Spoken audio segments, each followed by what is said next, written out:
turakwitabye karame Nyagasani kuko uduhamagaye ku neza yawe. Ku izina ry'Imana Data na Mwana na Roho Mutagatifu, amen. Amahoro bana b'Imana, nimuhumure, Imana iradukunda. Ije kutujyana neza kuri uyu wa gatatu w'icyumweru cya gatatu gisanzwe, tariki 29 Mutarama 2025.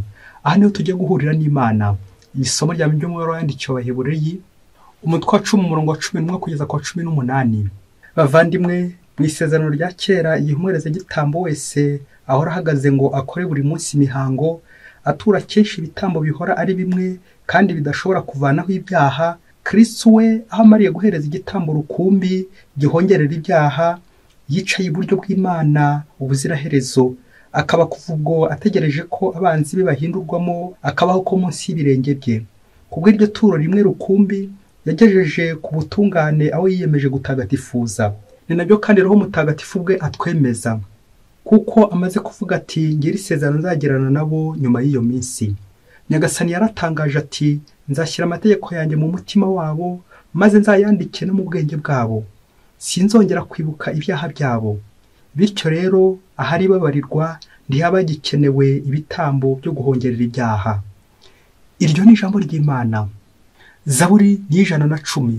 Uri umuherezabitambo iteka ryose, Kristo na Nyagasani.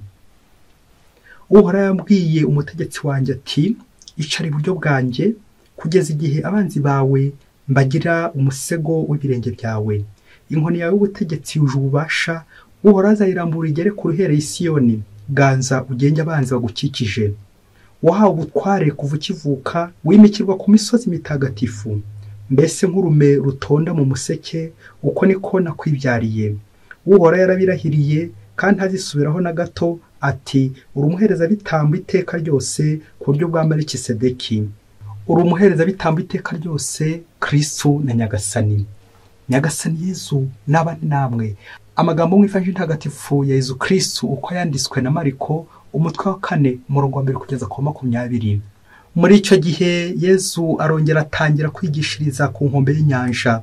Abantu benshi cyane bamuteranira iruhande, bituma ajya kwicara mu bwato mu nyanja, naho abantu bose bari musozi ku nkombe y'inyanja.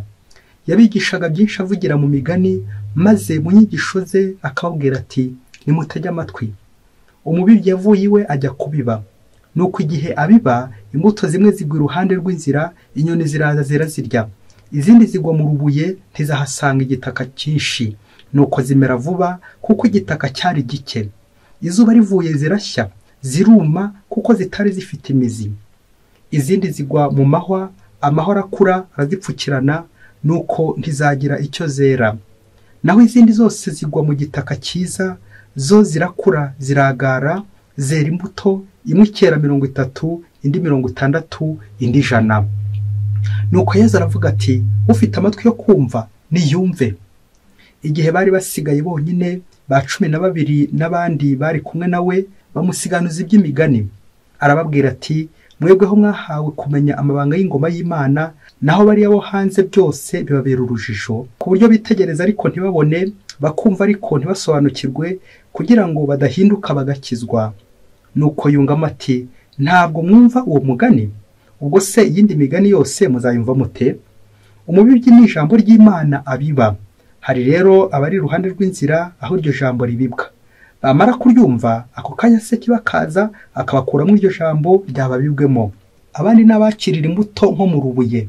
Iyo bamaze kumva ijambo, ako kanya bararyakirana ibyishimo, ariko ntirishobora imizi muri bo, bakarimarana igihe gito. Hatera amagorwa cyangwa batotezwa bahora iryo jambo, bagahita bagwa. Abandi n'abakirira imbuto nko mu mahwa, bumva ijambo, ariko imibikano y'isi n'ibishuko by'ubukungu n'ibindi byifuzo bibi bitwara umutima bigapfukirana iryo jambo, ntiryere imbuto na busa. Naho abakirira imbuto nko mu gitaka cyiza, nabumva ijambo bakaryakira, bakera imbuto, umwe 30, undi 60, undi 100. Iyo ni ivanjili ntagatifu. Bayoboke b'Imana, nimugira amahoro. Imana iradukunda. Aka kanya Nyagasani aduhaye ni ukugira ngo twisubireho. Atari kwisubiraho gusa, ahubwo no kwisubiramo. Kwisubiramo kongera ukareba imbere yawe, ukareba imbuto z'ijambo ry'Imana iwawe. Wa muhanga yavuze ati mubyeyi niba isengesho ritaguhindura, wowe hindura uburyo ukoramo isengesho. Aka kanya turaza kongera kureba hari ijambo ry'Imana wasanga nanjye ritambuka kiriri ku nzira, wasanga ripfukiranwa, wasanga ijambo ry'Imana ritera imbuto muri njyewe, kwera imbuto z'ijambo ry'Imana. Ubundi ikizakubwira ko wabonye Imana, ikizakubwira ko ijambo ry'Imana hari imbuto riri kwera iwawe, nuko mu ijambo ry'Imana uzarangiza kurizirikana ukanarikurikiza, birumvikana ukaribona mu Imana iri kuguha umurongo, iri kukuyobora, iri kuguha ubuzima. Hanyuma mara kubona Imana ukabona mugenzi wawe ugomba kugira gute, ugomba kugira neza. Ijambo ry'Imana buri gihe ugahora ufata imigambi, ugahora ufata icyemezo uvuga uti ngiye kwisubiraho, ngiye no kwisubiramo kugira ngo nongere ndebe imbere yanjye. Uko cyesha abantu benshi turisubiraho inyuma, ariko imbere rituze kwinjira imbere, kwisubiramo, kwijyamo imbere, kwinjiramo nkikosora njye nyine ntagombe ko hari abandi bazaza bankosora. Ubundi mubyeyi ucunge aka kantu, igihe cyose uzagombera ko aruza kugukosora, abanza abona ibyaha byawe, abanza abona amafuti yawe, agucyahe. Aho ngaho ijambo ry'Imana riragucengera. Ubundi wowe wakagombye kwikosora mbere yuko haboneka intumwa ziza kukugira inama, abandi baza kugukoraho ubutumwa, wowe ubwawe ukabagize ute, wibwirije.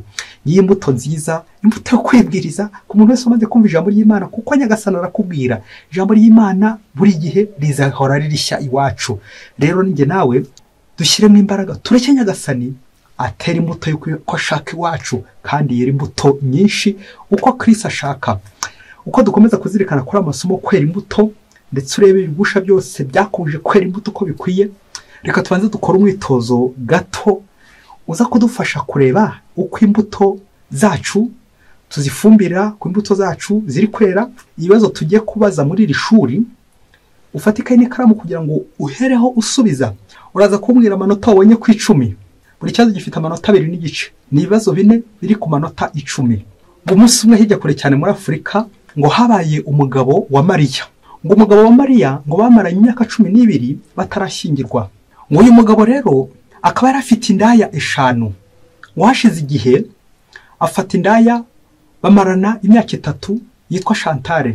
Akomerezaho ngo afata indaya bitwa Benita bamarana yo mezi 6. Akurikizaho indaya bita Goreti nabo bamarana icyumweru. Indaya bita Joyeuse yo yifashe umunsi umwe. Ikibazo cya mbere kikagira kiti fora izina ry'indaya ya 5. Komeza wandike umbwira igisubizo. Nizere ko wagise muri comment waranje gucyandika utaracyumva. Niba akurikiye uyu mugabo yitwaga nde? Uyu mugabo yari uwande? Ngo yari umugabo wa Mariya. Indaya ya 5 iri ku mwanya wa 5 nta yindi ni Mariya, kuko nta sezerano bifitanye, ntibarashyingirwa. Ikibazo cya kabiri kikagira giti muri izi ndaya koresha zose nihe irusha indi uburaya, nihe ndaya kurenza izindi? Igisubizo nta kindi ni Mariya, kuko ari wamaranye nawe igihe kirekire mu buraya imyaka 12 yose, nta sezerano bifitanye, batarashyingirwa. Ese uyu mugabo ko ashaka gukomeza uburaya azakomezanya nande muri abakora 5? Ni Mariya, kubera ko Mariya ari we bamenyeranye. Urumva agenda hose, ariko amaherezo azagaruka kwa Mariya, kuko niba batangiranye nyine, niba bamenyeranye. Abo bose bandagenda bafata akabafatira, ariko ni Mariya bazakomezanya uburaya. Dukurikije uburyo agenda ahinduranya, bishoboke ko ari kwa Mariya n'ubundi azakomereza. Umunsi yashatse kwangiza indaya zose azakomeza n'ubundi kwa Mariya. Ikibazo cya 4 kikagira giti ese uyu mugabo niba nta gahunda afite kuzasezerana n'izi ndaya, niyihe izahomba kurenza izindi zose, niyihe izahomba kurusha izindi zose? Igisubizo nizere ko gitanze. Igisubizo nta kindi ni Mariya, kubera ko niwe wataye igihe kirekire ari mu ngeso mbi n'uyu mugabo, ari mu byaha n'uyu mugabo. Mariya mbega wowe. Ibisubizo byagiraga biti Mariya inshuro enye zose. Bayoboke b'Imana, Yezu Kristo akuzwe. Umwitozo wa Mariya urangije kuwukora, uzasanga abantu benshi hano ku isi haracitse ubuharike, ariko ubushoreke bwarogeye. Nirinze kuvuga ubusambanyi bwa hato na hato. Imyaka 12 ugakomezaho imyaka 3, ugakomerezaho amezi, ugakomerezaho ibyumweru n'iminsi, neza ugasanga ubuzima bwacu n'ubushoreke gusa, n'ubushoreke wenda ubu hari icyo waraburetse, ntufite abagore bawe, ntufite abagabo babiri, ariko ushobora gusanga batazwi ari bo benshi. Izo shoreke rero ntago zishobora gutuma utera imbere. Ngiye impamvu ijambo ry'Imana ritera imbuto muri twebwe. Izo shoreke nyinshi tugenda tugira, ibyo byonnyi, abo basaruzi, abo basabirizi, abo bose badutesha igihe, izo ndahe z'ubuzima bwacu, ibyo byonnyi byose bigenda bidukurura, nta buryo ushobora gutera imbere, nta mbuto ushobora kwera mu buzima bwawe. Isomo rya mbere turi kwakira riri gutwereka Yezu umuherezagitambo mukuru ukuraho ibyaha, bagatwigisha uburyo icyaha kidindiza, icyaha kiracyerereza, bagatwigisha uburyo Imana itureberamo mu ndorerwamo y'impuhwe, bityo igashaka ko twahanagurwa ibyaha byacu. Ati sinzongera kwibuka ibyaha byabo. Bityo rero hari babarirwa, niba bagikeneye ibitambo byo guhongerera ibyaha. Amen, amen, amen. Kimwe ngiza kubwira ahantu hari amahoro, ahantu batuje, nta rusaku rw'ibyaha ruharangwa. Bityo urugo nguko nyine rutuje kandi rutekanye, haba hari umucyo, nta gucana inyuma, nta matiku, baba bafite ubuzima bumwe kuko bakomeye ku isezerano ryabo. None se niba nta sezerano mufitanye, wagize ngo muzakomera mute mu rugo rwanyu kandi nta sezerano mufitanye? Ntago mwigeze mushyingirwa, nta sezerano na busa mufitanye, wagize ngo hazabura akavuyo, hazabura ibyaha. Ngiye ibyaha by'ubusambanyi, ubusinzi, ubusambo, kuroga, gusengera ibigirwamana, kohoka mu ngeso nyinshi cyane, kugambana n'ibindi. Ibyo byose bizakora mu rugo rwanyu haba akavuyo. Kubera iki? Nta sezerano riharangwa. Nta n'umwe ushaka kwegera Imana. Turi kwihunza Imana, kandi Imana iri kuduhamagara ko itazongera kwibuka ibyaha byacu. None wowe icyawe uri gucyura ishoreke, umubare uzi n'utazwi, ngo kuko ibyaha bidindiza wa mubyeyi we. Ivanjiri y'uno munsi iratubwira ahantu hane imbuto zaguye. Uriya mugabo wa Mariya aho yagiye atera imbuto hose. Iyo bavuze ijambo inzira, yerekeza nyine ku bintu utitayeho, tereriyo. Ugacyura abagore, ntunajye n'uzajya witaho. Icyawe ni ugushoreka inshoreke nyinshi cyane, ukazigwiza ku nzira hose ahantu unyuze, ukagenda uhatera imbuto. Ngibyo byiyone bigenda bikonona za ngeso mbi, bituma tudatera imbere. Inzitizi ya kabiri ni urubuye. Aho ukomeje kunangira uti sinzakora isezerano, sinzashyingirwa ntarabona ibya mirenge, sinzashyingirwa ntarabona amafaranga, ntarabona konti zifiningiye, sinzashyingirwa ntarabona ibifaranga byinshi kugira ngo uzakore ubukwe bw'agatangaza. Kaza kurangira nyine ukomeje kunangira. Ngurwo urubuye, kunangira umutima, kwanga kuva ku izima ngo utere imbere, wegere Imana, ugarukire Imana. Urubuye nanone byerekeza kuri bwa buzima twihutamo, ukihuta gushinga urugo kandi rudashingiye ku Mana, ukihutira kwiha Imana kandi nawe udashingiye ku Mana. Nuko rero wagera imbere ugasanga uri gupfukiranwa. Urubuye bikazarangira unangiye ubihiwe, ukabubuza imbuto, ukamera nka Mariya. Inzitizi ya gatatu ni amahwa. N'ibyo byose bidupfukirana bikagenda bitujomba, za ngeso mbi, bya byaha, ingeso mbi z'ubusambanyi, koka ku buraya, guca inyuma, kuzerera mu bagabo, kuzerera mu bagore. Ibyo byose bigenda bikujomba nyine nk'ayo mahwa, kuko icyaha kiraryana, icyaha kirahanda. Ntabwo ushobora gutera imbere mu gihe nyine ugifite ayo majwi, ugifite ibyo bintu biri kukujomba. Rero niba ushaka kweza no gutera imbere, urandure, ukuremo, nari ngiye kuvuga ayo mahwa, abo bagabo, aba basore, abakobwa, abagore bagutesha umutwe, baguteka imitego, ugerageze ubizitureho. Nibwo ku nshuro ya 4 uzagera ku gitaka cyiza.